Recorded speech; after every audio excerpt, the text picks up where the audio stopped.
السلام عليكم، شلونكم اصدقائي؟ ان شاء الله تكونوا بخير. اليوم وياي اقوى جهاز فلاج شيب من شركة اونر ماجيك 6 برو.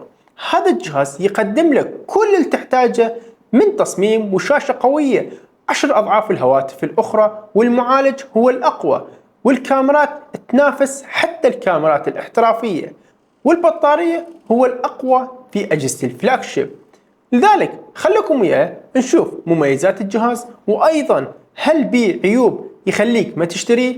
لذلك مهم جدا تشتركون وتفعلون زر الجرس حتى يصلكم كل الفيديوهات الجاية. ويلا خلينا نبلش. بالبداية راح اتكلم عن ديزاين الجهاز. النسخة الموجودة عندي اللون الاسود الطافي. الشيء الحلو بيه ان بصماتك نهائيا ما راح يطبعن على ظهر الجهاز، والظهر راح يكون من الزجاج، والاطار راح يكون من الالمنيوم. وعندنا النسخة الثانية اللي لونه اخضر، الظهر راح يكون من الجلد النباتي، والاطار راح يكون ايضا من الالمنيوم.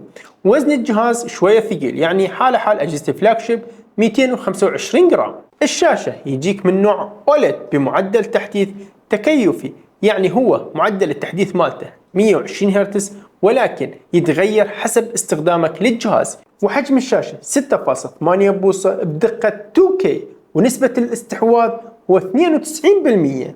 يعني لو تلاحظون ان الاطراف نهائيا ما عندك اي حواف، ولكن عندك فقط حواف قليلة في الاسفل والاعلى. وكثافة البكسلات هو 453 بكسل في كل انش. والشاشة تدعم تقنية دولبي فيجن، وايضا HDR، و1 مليار لون. يعني الالوان اللي راح تحصل بهاي الشاشة راح يكون جدا ممتاز، خاصة في مشاهدة المحتوى وحتى في الالعاب راح يعطيك جودة جدا قوية. والسطوع هو الأعلى 5000 نتس، ماكو أي جهاز غير الماجيك بهذا السطوع. وهذا الشيء جدا مهم في الاستخدام الخارجي، يعني ما راح يواجهك أي مشكلة من تكون خارج البيت.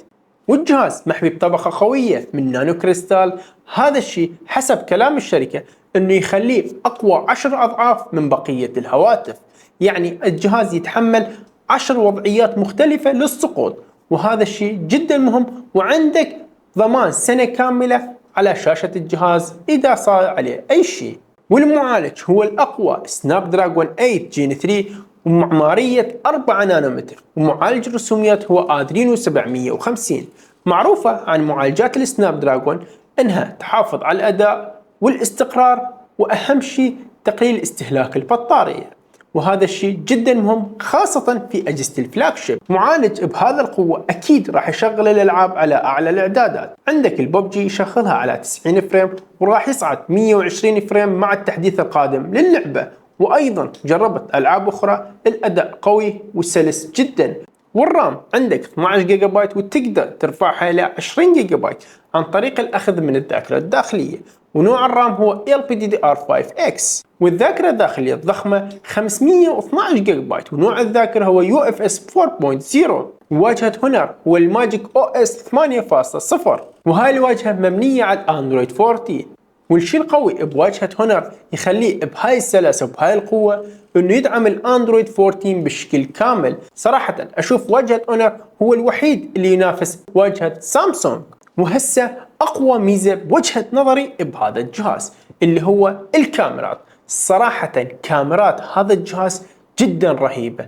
عندك 3 كاميرات خلفية. الكاميرا الأساسية 50 ميجا بكسل بفتحة عدسة 1.4 وأيضا 2.0. والكاميرا الثانية التليفوتو 180 ميجا بكسل بفتحة عدسة 2.6. والكاميرا الثالثة 50 ميجا بكسل بفتحة عدسة 2.0، يصور لك بدقة 4K بمعدل 60 إطار. وأكيد الكاميرا تدعم ميزة التثبيت البصري OIS، وعندك تقريب بصري لحد 2.5x، يعني ما راح يقل من جودة الصورة. وعندك تقريب الرقمي 100x، ولكن كل ما تزوم راح يقل من جودة الصورة. وخلال تجربتي للكاميرات من فيديو وصور، صراحة الكاميرات ينطيك شيء جدا رهيب، ألوان قوية وجودة جدا ممتازة. والشيء الحلو إنه الشركة دامجين الذكاء الاصطناعي بالكاميرات، يعني الصور فوق ما هي حلوة الذكاء الاصطناعي يحاول يحسنها أكثر إلك، وهذا الشيء جدا مهم في الكاميرات.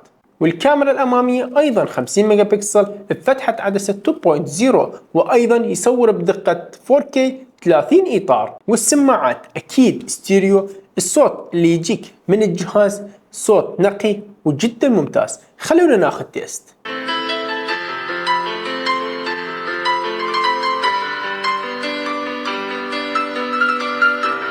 والجهاز يجيك مقاوم للماء والغبار بمعيار IP68، يعني الجهاز ساعة ونص تحت المي ما راح يصير به أي شيء.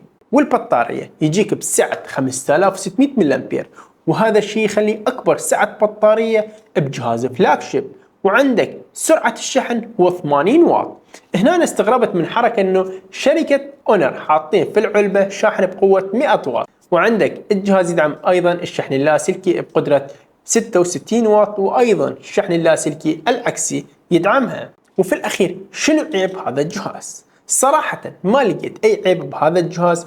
جهاز جدا ممتاز، والمواصفات اللي بيه جدا رهيبة.